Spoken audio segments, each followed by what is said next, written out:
1200 लोकांनी मुलाखती दिलेल्या आहेत. एवढ्या मोठ्या प्रमाणात लोकांनी मुलाखती दिल्या असताना सुद्धा त्यांना तुम्हाला सगळ्याला माहिती आहे की कित्येक प्रभागामध्ये बाहेरून उमेदवार आणावे लागले. त्याचे उदाहरण मला सांगायचंच म्हणलं तर प्रभाग 7 मध्ये पूर्वी नाना काळे हे राष्ट्रवादी काँग्रेस मध्ये काम करायचे. चेतन नरोटेंना पाडण्याकरता चेतन नरोटे यांच्यासोबत असलेले सहकारी काँग्रेस पक्षात काम करणारे बाबा गरगुळे, जॉन फुलारे, अजून विनोद भोसले यांना पक्षामधनं तरी घेतलं. 50% उमेदवाऱ्या त्यांनी आदर पक्षात दिलेल्या. गणेश वानकर असतील प्रभाग 6 मध्ये, किसन जाधव असतील राष्ट्रवादीचे नेते म्हणून ते फिरायचे. म्हणजे जिथं जिथं एखादा उमेदवार निवडून येण्याची क्षमता ठेवत आहे तर तिथं त्यांचा निष्ठावंत कार्यकर्ता बाजूला ठेवला आणि त्यांनी सांगायचं की आमच्याकडे 1200 मुलाखती झाल्या. 1200 मुलाखती झाल्यानंतर सुद्धा भारतीय जनता पार्टीची लिस्ट बघितली तर त्याच्यामध्ये 50% उमेदवाऱ्या देवेंद्र कोटेंनी आदर पक्षाच्या लोकांना दिले. त्याच्यावर कहर झाला. प्रभाग क्रमांक 20 मध्ये MIM मधनं जे गेल्या वेळेस कॅन्डिडेट लढला अशा कॅन्डिडेटला त्यांना उमेदवारी द्यावी लागली. ह्यापेक्षा दुर्दैवाची गोष्ट नाही. एकीकडे MIM ला कडाडून विरोध आहे अशा पद्धतीने बोलायचं आणि MIM मधला कॅन्डिडेट तिथं बहुसंख्य मुस्लिम आहेत आणि तिथं तो कॅन्डिडेट चालतंय या गोष्टी लक्षात आल्यानंतर MIMच्या कॅन्डिडेटला उमेदवारी द्यायची. ही दुतर्फी भूमिका निष्ठावंतांना तर आवडलीच नाही.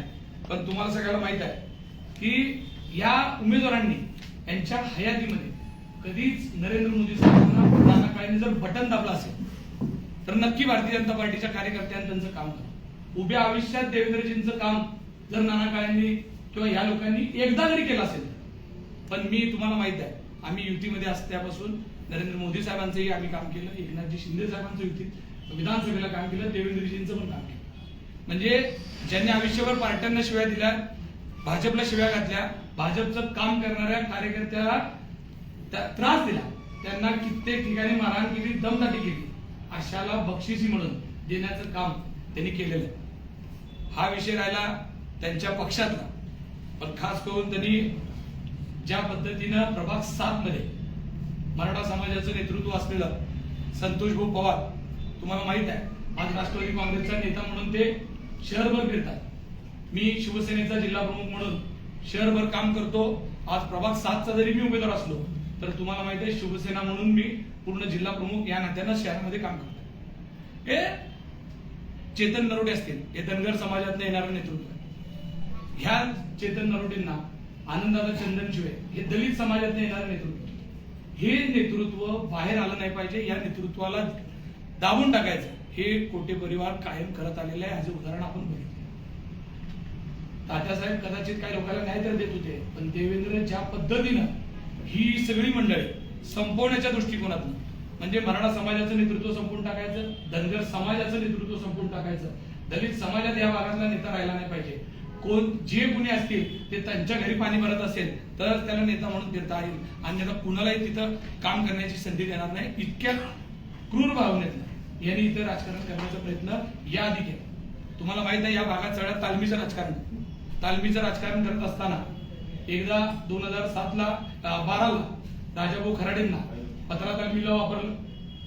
2017ला मंगळवेढा तालीम आम्हाला सगळ्याला कोटेंनी वापरलं, देवेंद्रनी वापरलं आणि आता पुन्हा एकदा नाना काळेंना वापरून पुन्हा माझ्याशी त्रास देण्याचं काम सुरू आहे.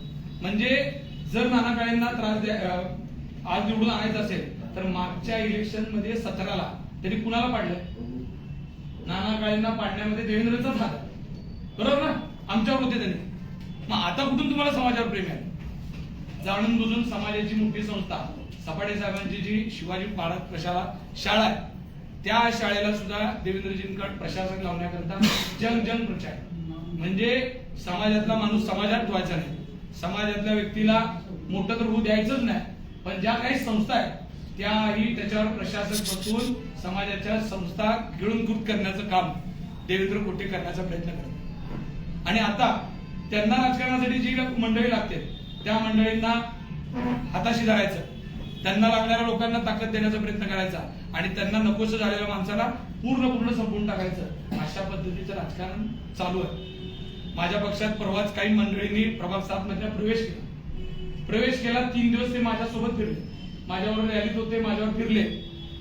लोकशाहीत इलेक्शन झालं असलं तर त्यांना कुणी अडवायला नाही पाहिजे होतं, पण दुसऱ्या दिवशी पोलिसांनी त्यांना घेऊन गेले. तिथं दिवसभर बसवलं, काही कारवाई केली नाही. कारवाई नाही केली. परत दुसऱ्या दिवशी सांगितलं तू उद्या सकाळी 8 वाजता येऊन बसायचं. त्या पोराचा प्रवेश करून काल रॅलीमध्ये त्यांना फिरवण्याचं. समाजाचं सांगायचं तर काल तुम्ही बघितले असेल त्यांच्या रॅलीमध्ये एकीकडे बाराबंदी घालून ते शिवसेना पक्षाला विरोध करण्यासाठी भारतीय जनता पार्टीचा प्रचार उमेदवारांबरोबर बाराबंदी घालून देते. बाराबंदी कधी घालतो? सिद्धरामेश्वरच्या यात्रेत त्यासाठी खूप महत्वाची पवित्रता आहे. ते घालून त्यांना कुणाला खुश करायचं होतं? लिंगायत समाजाला खुश करायचं होतं. लिंगायत समाजाचं नेतृत्व उत्तर मधलं संपवण्यासाठी रात्रभर षड्यंत्र करत बसणारी तुम्ही मंडळी, लिंगायत समाजाला तुम्ही काय बाराबंदी घालून खुश होणार आहे? जो समाज इथले सगळी व्यवस्था चालू शकते एवढी शक्ती असलेला समाज आहे आणि त्याला तुम्ही काय वेळ समजता? कळत नाही लोकांना. उत्तरचं नेतृत्व संपवण्यासाठी तुम्ही काय काय गोष्टी करताय. उत्तर मधनं तुम्हाला उत्तर मध्ये यायचं मध्य सोडून पुढच्या वर्षी, म्हणून तुम्ही आज काय काय गोष्टींवर प्लॅनिंग करताय. ते सगळ्या समाजाला सगळ्या गोष्टी कळलेल्या आहेत. मुस्लिम समाजाला तुम्ही ज्या पद्धतीनं एकीकडे द्वेषभावनेतनं बोलायचं आणि रात्रीतनं जाऊन त्यांच्या पुढाऱ्यांच्या पाया पडायचं, त्यांना सांगायचं की ते ठीक आहे मी काय गोष्टीसाठी केलंय. तुमच्या उमेदवारांना रात्रभर पाठवायचं की जावा तुम्ही कॉम्प्रोमाइज करा, तुमच्यासाठी वैयक्तिक मत मागा आणि जाहीर समोर कॅमेरा समोर मुस्लिम समाजाचा द्वेष करायचा. म्हणजे ही भूमिका सगळ्यांच्या लक्षात आली. शेवटच्या दिवशी मला हेच लोकांना लक्षात आणून द्यायचं आहे की आपण आता कुणाच्या पाठीमागे राहणार. बघा की आपल्याला कशा पद्धतीनं वेगवेगळ्या समाजाचे नेतृत्व तर संपवण्याचं काम चालूच आहे, पण आपल्या सगळ्यांना माणसात माणूस नाही ठेवणार या भूमिकेतनं त्यांनी काम सुरू केलेलं आहे. काल तर कहर झाला, इतका मोठा कहर. पालकमंत्री महोदय आणि देवेंद्र कोटे रात्री 2 वाजेपर्यंत सगळ्या लोकांना, बसलेल्या लोकांना 10 वाजता पोलीस काट्या मारून पाठवत होते आणि रात्री 2 वाजता पालकमंत्री स्वतः प्रभाग क्रमांक 5, 6, 7, 15 याची बिल्डिंग लावण्याकरता काय काम करत होते. सगळीकडे एकीकडे पोलिसांना सोबत घेऊन कॅनव्यातनं चुकीच्या पद्धतीचं काम सुरू होतं. रात्रभर पैसे वाटण्याच्या मोहीममध्ये मला वाईट वाटतंय की ज्या लोकांनी सोलापूर सांभाळलं पाहिजे पालकमंत्री या नात्याने, त्यांना कॅनव्यात घेऊन जाऊन लोकांना पैसे द्यायची वेळ आली. ही परिस्थिती आहे. कार्यकर्ता सापडत नाही, कुणी घ्यायला तयार नाही. अशी परिस्थिती असताना या देवेंद्र कोटेंनी त्यांना दिशाभूल करून या 4 प्रभागामध्ये रात्री कित्येक वाजेपर्यंत बसवलेलं आहे. त्याचे मी तुम्हाला फोटो सहित ते रात्री कुठं बसले होते, काय काय करत होते हे दाखवू शकतो. त्याचं कारण आहे की खुलेआम आहे त्या गोष्टी.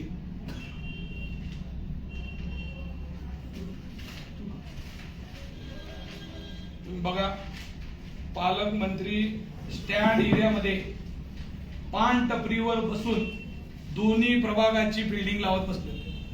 एकीकडे पब्लिकला 10 वाजता फिरायचं नाही म्हणून सांगतात आणि स्वतः कॅनवा घेऊन या यंत्रणेचा अशा पद्धतीचा गैरवापर करत बसणार.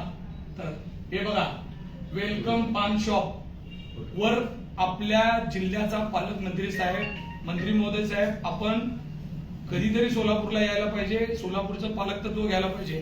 पण तुम्ही 8 दिवस ठाम बसून देवेंद्र कोटेच्या नादी लागून तुम्हाला टपरीवर त्यांनी आणून बसवलं. या देवेंद्र कोटेंनी ही वस्तुस्थिती. हे किती सोलापूरकरांना ही गोष्ट पटणारी की रात्री पालकमंत्री महोदय स्वतः बसून अशा गोष्टी करत असतील तर इलेक्शन कुठं जाणार आहे.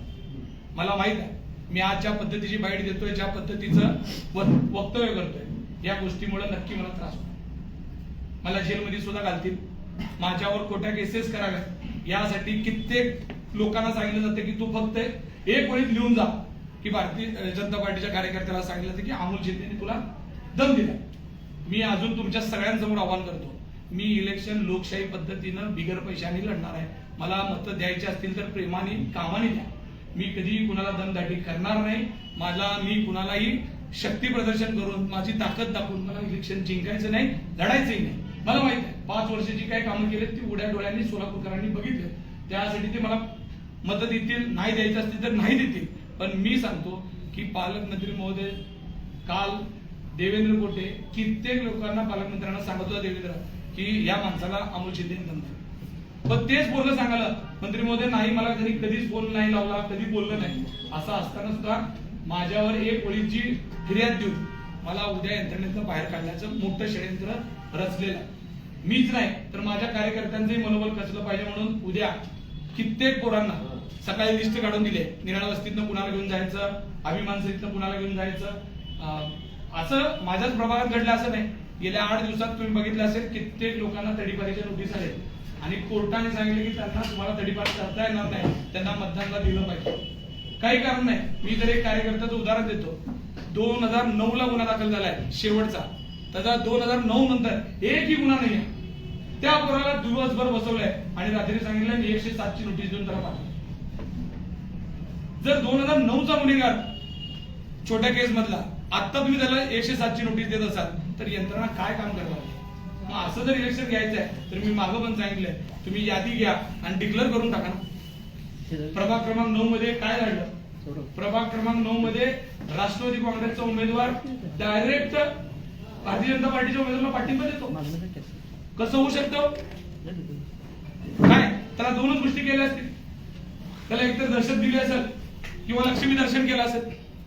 लक्ष्मी दर्शन झाल्याशिवाय किंवा दहशती या दोन्ही शिवाय उमेदवारी भरलेला फिरत असताना तुमचा भाजपचा शेला घालून फिरायला लागला, ह्याच्यात काय घ्यायचं? प्रत्येक ठिकाणी हे चालू आहे. मी प्रभाग 7चं जरी उदाहरण देत असलो तर ही गोष्ट सगळीकडे चालू आहे. सोलापुरात आम्ही बोलणारी माणसं समोर येऊन आम्हाला काय त्रास झाला तरी आम्ही समोर येऊन हिमतीने बोलण्याची प्रयत्न करतो. पण मला माहित आहे बीडी घरकुल पासून ते सोलापूरच्या शेवट टोक्यापर्यंतचा माणूस कॅमेरा समोर येऊन बोलणार, त्याला होत असलेला त्रास सांगणार नाही. त्या सगळ्यांच्या व्यथा मी सांगण्यासाठी हा त्रास मला एकट्याला नाही, कित्येक उमेदवारांच्या भावाला नेलं, कित्येक उमेदवारांच्या पै पाहुण्यांना नेत आहेत. आमच्या रॅलीत काम केला फिरला की सकाळी पोलीस येऊन घेऊन जातात, दुपारी पोलीस त्याला दिवसभर बसतेच सोडते. मग असं जर इलेक्शन होणार असेल तर आपल्याला कसं उद्याची यंत्रणा करायची? मला एक हे आहे की उद्या जर मला विनाकारण अटक झाली तर तुम्ही पत्रकार बांधवांना विनंती आहे की माझ्या घरच्यांना घेऊन आपलं इलेक्शन करा. कारण मला माहित आहे की उद्या काय करणार आहे. उद्या सकाळी करतील. मी जर जाहीर सांगितले पोरांना साधी पॉम्पलेट सुद्धा खिशात घेऊन फिरू नका, कारण तुमच्याच पॉम्पलेट मध्ये आमच्याच पोरांना पकडून सांगतील की तुमचे पैसे सापडले तर चला तुम्ही आत. पैसे कोण वाटायला लागलाय, कोण दहशतीच्या वातावरणात इलेक्शन करायलाय, सगळ्याला पूर्ण लक्षात आलंय. पण मी म्हणत होतो की काही लोक समोर येऊन बोलतील, काही लोकांना असं वाटेल की या सगळ्यांसमोर, पण मला नाईलाज झाला.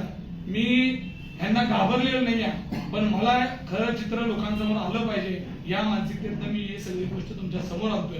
बाकी मला एवढंच सांगायचं की लोकशाही पद्धतीनं सोलापूरचं इलेक्शन व्हायला पाहिजे होतं, अपेक्षित आहे. ज्या पद्धतीनं सांगोल्यात शहाजी बापूंना त्रास दिला त्याच पद्धतीने सोलापुरात अमोल बापूला त्रास देण्याची यंत्रणा चालू.